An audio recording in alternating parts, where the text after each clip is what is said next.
नमस्कार भाइयों और बहनों, हर साल की तरह इस साल 22 अगस्त को गणेश उत्सव की शुरुआत हो रही है।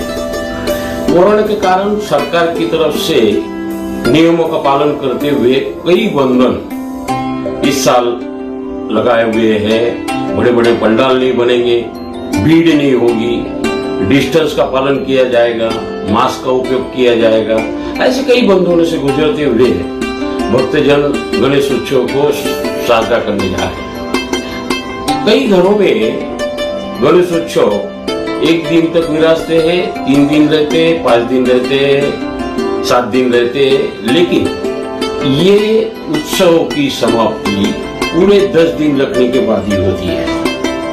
कई सालों से गणेश उत्सव के लिए लाखों गणेश मूर्तियां बनाई जाती है। ज्यादातर मूर्तियां प्लास्टर ऑफ पेरिस यानी पीओपी भी बनती है। पीओपी की मूर्ति बनाने के कई कारण है। उसमें से एक कारण के सारे भारत भर में मूर्तियां सप्लाई की जाती है कई प्रतिष्ठित जगहों से। तो इसके मोल्ड बनाए जाते हैं, साँचे बनाए जाते हैं। उस साँचे में डाल के पीओपी मूर्ति एक दूसरे गांव में भेजने के लिए वो भंगनी और टूटे नहीं, इसके लिए पीओपी की बनाई जाती है। लेकिन प्रकृति के साथ अपने कुछ जवाबदारी बनती है। उस प्रकृति को संभालते हुए, उसकी जिम्मेदारी लेते हुए ये पीओपी की मूर्तियां कई सालों से लोग लगे हुए कि भाई इसे मिट्टी से बनाई जाए। मिट्टी प्रकृति का एक साधन है। पृथ्वी के पंच तत्वों में से मिट्टी बहुत पवित्र मानी जाती है। पवित्रता ध्यान में रखते हुए अध्यात्म की दृष्टि से मिट्टी का गणेश बनाना बहुत ही महत्वपूर्ण बन जाता है, क्योंकि पीओपी की मूर्तियां जब विसर्जन होती है तो वो पानी के अंदर घुल नहीं जाती है, और वो मूर्तियां जब पानी के बाहर निकाले जाती कई दिनों के बाद कारपोरेशन की तरफ से, तो उसकी हालत देख के भक्तजन की भावना दुखाई जाती है। और दूसरी बात यह है कि विसर्जन का मतलब होता है कि पानी में विलीन होना, जो पीओपी नहीं होता है, माटी होती है। उसके बाद जो है पूरे परिवार के साथ खाना बाहर खाया जाता था, होटलों में जाते थे लोग।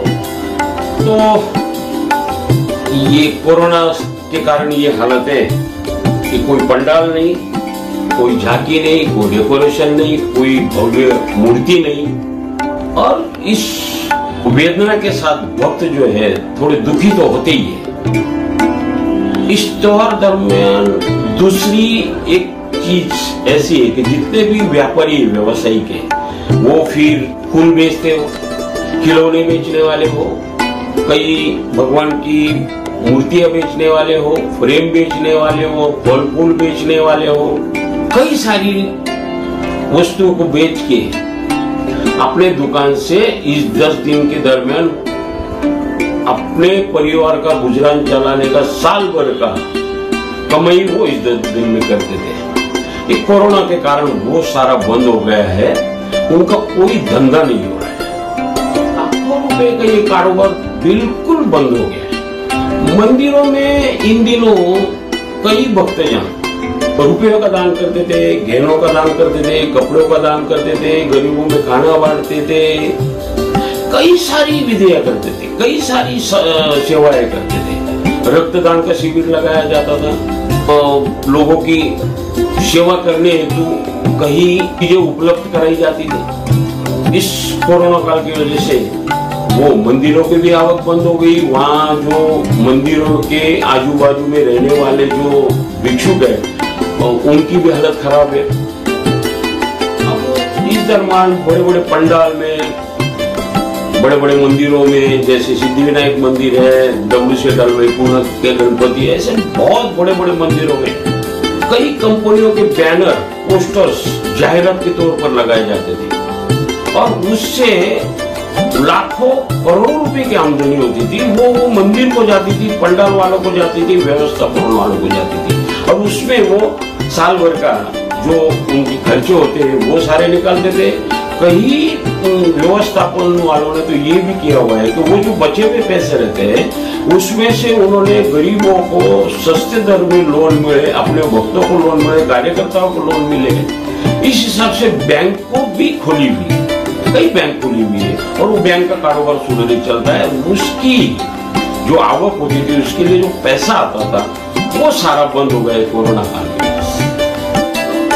भव्य दिव्य डेकोरेशन, भव्य मूर्ति, इतना सारा खर्चा, इस भव्यता देखने हेतु राजकीय नेताओं को लोग आमंत्रित करते थे।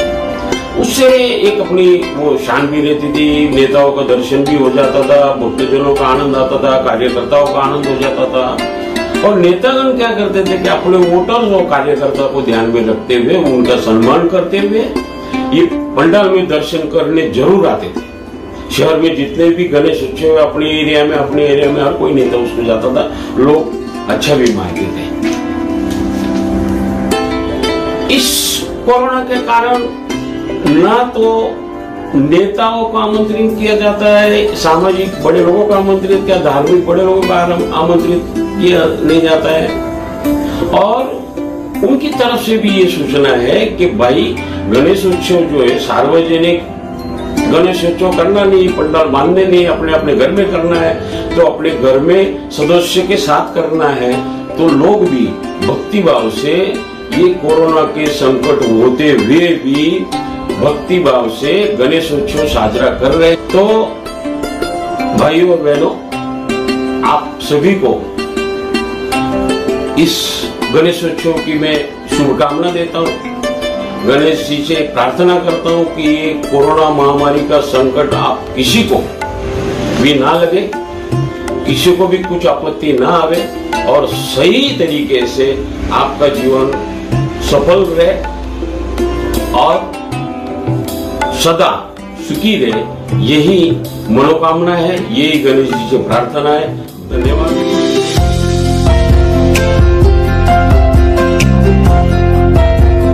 महिला बचत गटाचा उपक्रम नाशिकचे सुप्रसिद्ध आणि उत्तम प्रतीचे मूंग पापड, चना पापड, उडीद पापड, लसूण पापड, नागली पापड, तांदूळ पापड, बटाटा पापड, कुरडाई, हात शेवाई, नागली पीठ, आमवडी, मूंगवडी, खाकरे, हळद, धना, मिरची पावडर, गरम मसाला मिळण्याचे खात्रीशीर व एकमेव ठिकाण सावित्री महिला गृह उद्योग। आजच संपर्क करा। Mobile number 7722014922।